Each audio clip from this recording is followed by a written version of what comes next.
7 জনের মধ্যে কিন্তু খামাইদার একমাত্র যা করি আমি আর আমার ভাই 2 জনই। চোখে আলো নেই, কিন্তু অদম্য ইচ্ছে শক্তি আর কর্মক্ষমতা তাকে বানিয়ে তুলেছে অনন্য এক কারিগর। সুনামগঞ্জের দিরাই উপজেলার পুরাতন কর্ণগাঁও গ্রামের বীরেন্দ্র বিশ্বাসের ছেলে 42 বছরের মৃত্যুঞ্জয় বিশ্বাস। বয়স যখন মাত্র 12 বছর, তখন তীব্র মাথা ব্যথা থেকে ধীরে ধীরে বাম চোখের দৃষ্টিশক্তি হারাতে শুরু করেন তিনি। পরবর্তীতে ব্যথা ছাড়িয়ে পড়ে 2 চোখেই, আর চিরতরে নিভে যায় চোখের আলো। কিন্তু অন্ধত্ব তাকে দমাতে পারেনি। অভাবের তাড়নায় এবং পরিবারের বোঝা না হওয়ার সংকল্প নিয়ে তিনি বেছে নেন বাঁশ বেতের হস্তশিল্পের কাজ।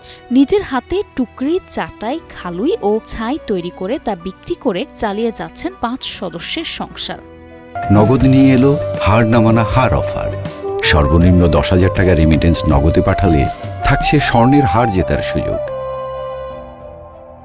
প্রতিদিন সকাল থেকে বিকেল পর্যন্ত ঘরের বারান্দায় বসে বসে নিপুণভাবে টুকরি, চাটাই, খালুই ও ছাই করছেন। তবে তৈরি করা এসব জিনিসপত্রের কাঙ্ক্ষিত দাম না পাওয়ায় সংসার চালাতে হিমশিম খাচ্ছেন তিনি। বর্তমানে তার বসত ঘরটিও নড়বড়ে। তৈরি করা জিনিসপত্র বিক্রি করতে না পেরে পরিবার চালাতে হিমশিম খাচ্ছেন তিনি। তাই বাধ্য হয়ে চেয়েছেন সরকারের সহায়তা।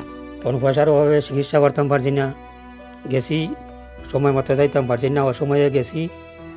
ডাক্তাররা কইছে যে তোমার চোখ নষ্ট হয়েছে, এটা খামাইতে না। কাজ আমি আগেও কিছু করছি, পরে চোখ যাওয়ার পরেও আমি চেষ্টা করছি বলে না, আমার তৈলান অভাবে সংসার বইয়ে থাকলে তো আমার চলতো না। আমার চেষ্টা করানো লাগবে, যে কাজগুলো আমি করতাম নি পারি। আমি চেষ্টা করছি, শ্রম দিছি। চেষ্টা করার কারণে আমি ভগবান আমার অভিজ্ঞতা দিছে, কিন্তু আমি এগুলো করতেছি। সরকারি সাহায্য পাইলে তো আমার মনে করো চলতে একটু সুবিধা হইল না ভালো। আমি তো চাই যে সরকারি একটা সাহায্য পাইতাম। গড় তো আমি গরিব না, সুরতে যেভাবে পারছি তো তৈরি করে আসি। এখন তো আমার তো ক্ষমতা নাই যে গড় বানবো।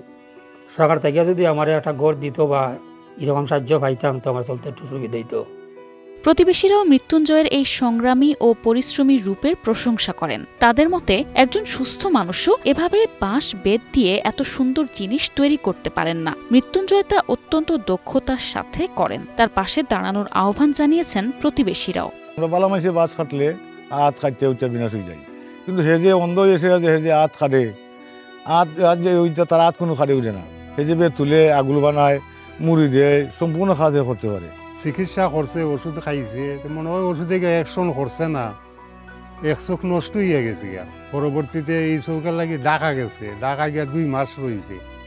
2 মাস থাকার পর সেই চৌকো যাইতেছে গিয়া।